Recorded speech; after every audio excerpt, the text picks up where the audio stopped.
Assalamualaikum warahmatullahi wabarakatuh. Kembali lagi bersama Al-Faqih di pelajaran Akidah Akhlak untuk kelas 7. Nah, di pertemuan kali ini kita akan membahas tentang taubat.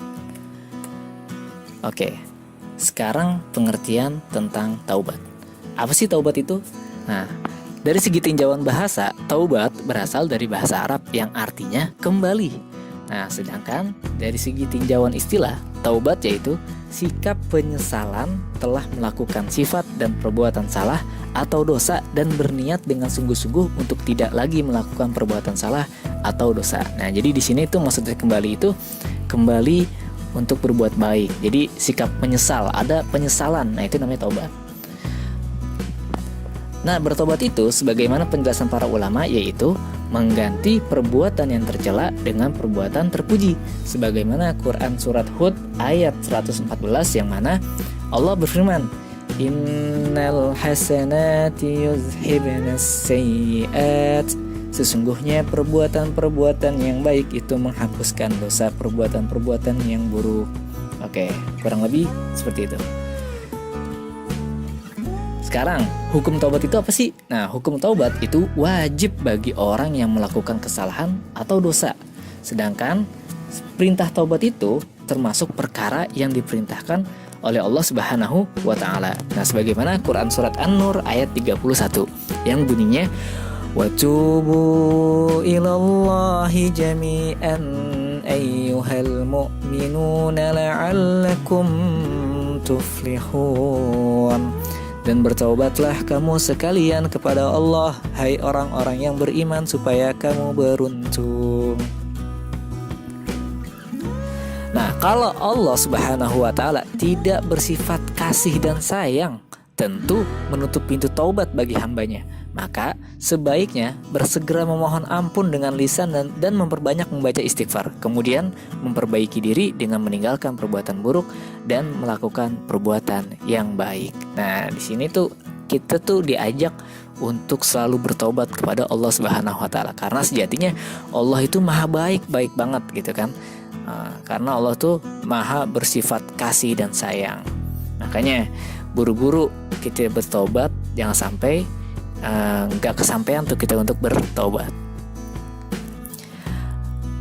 Oke, sekarang agar taubat diterima Allah itu harus kayak gimana sih? Nah, di sini ada beberapa persyaratan yang harus dipenuhi. Yang pertama, apa itu? Yang pertama, tidak lagi melakukan perbuatan dosa dan salah. Sedangkan syarat yang kedua, menyesali diri telah melakukan dosa dan kesalahan. Yang ketiga, niat dengan sungguh-sungguh untuk tidak melakukan perbuatan dosa lagi. Dan yang keempat, apabila kesalahan atau dosa itu dilakukan kepada orang lain, maka harus menyatakan penyesalan dan minta maaf kepada orang yang bersangkutan. Nah, di sini nih poin yang keempat ini penting nih. Karena kalau kita taubat memohon ampun sama Allah, insya Allah Allah mudah maafin. Tapi kalau kita punya salah sama orang lain, kita belum minta maaf, nah itu belum tentu Allah maafin, karena kita masih punya utang sama orang lain.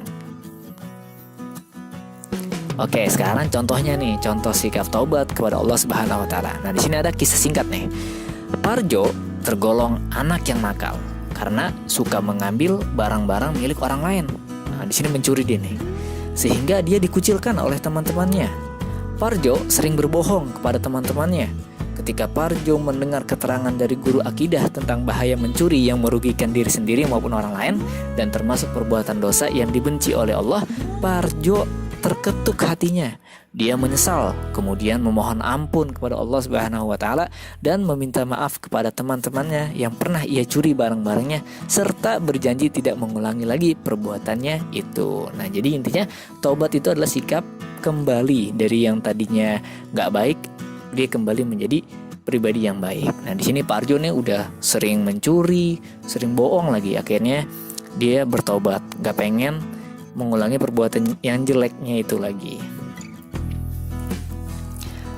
Oke, sekarang dampak positif dari sikap taubat itu apa aja sih? Nah, di sini dari segi bagi pelakunya sendiri nih, ada dampak positifnya. Yang pertama, mendapati kembali jalan yang lurus. Maksudnya itu diridhoi oleh Allah Subhanahu wa taala.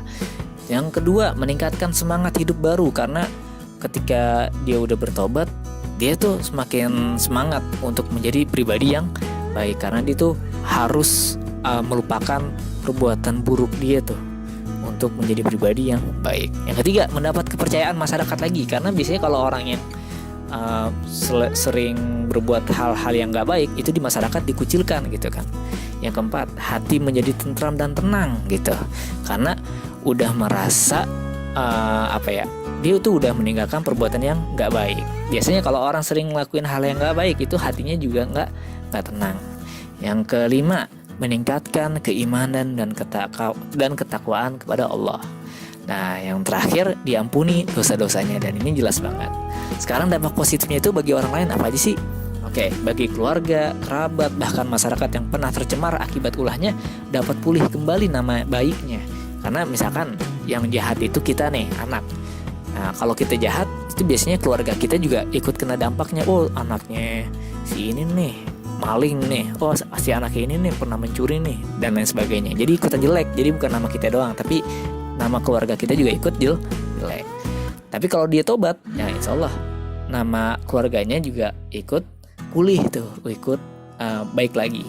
Yang kedua, dampak positifnya itu kecemasan keluarga, kerabat, dan masyarakat menjadi pudar. Jadi nggak takut lagi tuh, nggak khawatir lagi. Yang ketiga, lingkungan masyarakat tempat ia tinggal menjadi aman, damai, dan tentram.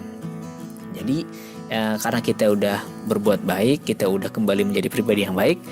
Nah, masyarakat tuh nggak ada yang resah, nggak ada yang khawatir lagi terjadi hal-hal yang tidak diinginkan. Nah, sekarang bisa gak nih kita membiasakan diri untuk bersikap taubat gitu? Allah itu Maha Pengampun terhadap segala dosa dan kesalahan yang dilakukan oleh hambanya. Dengan sifat Allah tersebut, maka kita sebaiknya membiasakan diri untuk bertobat. Membiasakan diri bertobat ini mengandung maksud ada atau tidak ada, punya atau tidak punya, kita selalu memohon ampun kepada Allah Subhanahu wa taala. Hal ini telah dicontohkan Rasulullah SAW sebagai hamba yang tidak mempunyai dosa. Jadi ini tuh membiasakan diri bersikap taubat ini adalah ajaran dari Rasulullah SAW. Padahal beliau nggak punya dosa, tapi selalu mencontohkan pribadi yang selalu memohon ampun kepada Allah Subhanahu wa taala. Nah, di sini di hadis riwayat Muslim, ya ayyuhan nas tubu ilallah fa inni atubu fil yaumi ilaih mi'ati marrah. Manusia, kata Rasulullah nih, bertobatlah kepada Allah dan mintalah ampunan kepadanya. Sesungguhnya aku sendiri bertobat dalam sehari 100 kali. Nah, bayangin, Rasulullah aja yang suci, gak punya dosa, itu selalu bermohon ampun kepada Allah seharinya paling tidak itu 100 kali. Nah, apalagi kita kan. Oke, sekarang cara-caranya gimana nih? Cara-cara agar bisa terbiasa melakukan taubat. Yang pertama, tidak menganggap remeh semua kesalahan atau dosa sekecil apapun. Dosa tetaplah dosa, salah tetaplah salah. Jadi jangan kita remehin. Kalau kita remehin, nanti yang kecil-kecil tersebut bakalan numpuk, bakalan banyak gitu. Yang kedua, segera berbuat kebaikan setelah melakukan kesalahan. Pas kita lagi berbuat salah, kita tahu itu salah, akhirnya kita langsung timpali dengan perbuatan baik. Jadi biar kesalahan kita itu ketutup. Yang ketiga, merasa prihatin apabila ada orang lain yang melakukan kesalahan, dosa. Yang keempat, menghindari pergaulan yang tidak baik atau bergaul dengan orang-orang yang baik. Jadi teman juga mempengaruhi kita untuk menjadi yang pribadi yang baik atau nggak baik. Jadi kalau kita misalkan khawatir terjerumus menjadi tidak baik, maka jauhi pergaulan tersebut. Yang kelima, mengucapkan istighfar dalam setiap kesempatan. Maka ini tips-tipsnya nih agar terbiasa melakukan taubat. Oke, itu aja pelajaran kita pada hari ini mengenai taubat. Kalau misalkan ada yang pengen mengajukan pertanyaan, silahkan tulis di kolom komentar. Oke, kurang lebihnya maaf. Wassalamualaikum warahmatullahi wabarakatuh.